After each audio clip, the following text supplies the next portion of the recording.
ഈ നാദാപുരം ഡിഫൻസ് ഫോഴ്സാണ് പിന്നീട് national defence force ആയിട്ട് NDF എന്ന പേര് വന്നു. പിന്നെ അത് പേര് മാറ്റിയാണ് PFI, popular front of India ആക്കി മാറ്റി.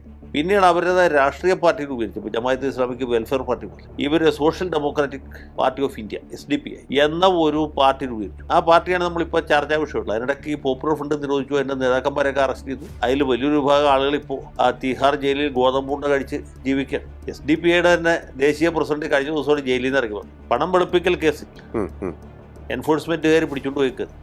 കഴിഞ്ഞ ദിവസമാണ് പുള്ളി നാട്ടിൽ തിരിച്ചെത്തി. അപ്പൊ ഇങ്ങനെയൊക്കെയുള്ള ആളുകളാണ് ഈ പാർട്ടിയെ നയിക്കുന്നത്. അത് തീവ്രവാദത്തിൽ അധിഷ്ഠിതമായിട്ടുള്ള അല്ലെങ്കിൽ അന്യമത വിദ്വേഷത്തിൽ മാത്രം വിശ്വസിക്കുന്ന, അതിന് കായികമായ പരിഹാരം മാത്രം നിർദ്ദേശിക്കുന്ന ഒരു പാർട്ടിയാണ്. ശരിക്കും ഗുണ്ടാ സെറ്റപ്പാണ്. ഈ ഗുണ്ടാ സെറ്റപ്പിനെയാണ് SDPI എന്ന് വിളിക്കുന്നത്. പോപ്പുലർ ഫ്രണ്ട് ചോദിച്ചപ്പോൾ അവർ SDPI പാർട്ടി കുറച്ച് കാലമായിട്ടുണ്ട്. അവർ ചില തെരഞ്ഞെടുപ്പിലൊക്കെ മത്സരിക്കും, മുനിസിപ്പാലിറ്റിയിലേക്ക് മത്സരിക്കും, പഞ്ചായത്തിലേക്ക് മത്സരിക്കും. ചിലപ്പോഴൊക്കെ അപൂർവത്തിൽ അത്യപൂർവമായിട്ട് ഒരാളൊക്കെ ജയിക്കും, മിക്കവരൊക്കെ തോക്കും. ഇത് വലിയ ജനസ്വാധീനമുള്ള പാർട്ടിയൊന്നും. പക്ഷേ ഗുണ്ടായുസം നടത്തുന്ന ആളുകൾ എന്നുള്ളവർക്ക് പൊതുവെ പൊതുസമൂഹത്തിന് ഇവരെക്കുറിച്ച് ഒരു ഭയവും ആശങ്കയും ഇവരിനി അടുത്തായിട്ട് എന്താ ചെയ്യുക എന്ന് കാര്യം. അപ്പോൾ അതിൻ്റെ ഒരു പ്രതിവിധി എന്നുള്ളതൊക്കെയാണ് ഈ സംഘടനയെ നിരോധിച്ച്, പോപ്പുലർ ഫ്രണ്ടിനെ നിരോധിച്ച്, അതിൻ്റെ campus front, junior front, women's front എന്നൊക്കെ പറഞ്ഞ് ഇതിൻ്റെ പോഷക സംഘടനകളൊക്കെ നിരോധിച്ചു. അവരുടെ മനുഷ്യാവകാശ സംഘടനകൾ യഥാർത്ഥ മനുഷ്യാവകാശമല്ല, ഈ തീവ്രവാദികൾക്ക് വേണ്ടിയിട്ട് പെറ്റീഷൻ കൊടുക്കുക, അങ്ങനെയൊക്കെയുള്ള പരിപാടികൾ ചെയ്തു. അതിനെ നിരോധിച്ചു. ഇതെല്ലാം നിരോധിച്ചു. അതിൻ്റെ നേതാക്കന്മാരെയൊക്കെ അറസ്റ്റ് ചെയ്തതിന് ശേഷമാണ് SDPI മാത്രം നിലനിൽക്കുക. അപ്പോൾ ഈ നാട്ടിലെ ആളുകൾക്ക് SDPI എന്താണെന്നോ പോപ്പുലർ ഫ്രണ്ട് എന്താണെന്നുള്ളതിനെ കുറിച്ച് ആർക്കും ഒരു അഭിപ്രായ വ്യത്യാസമില്ല.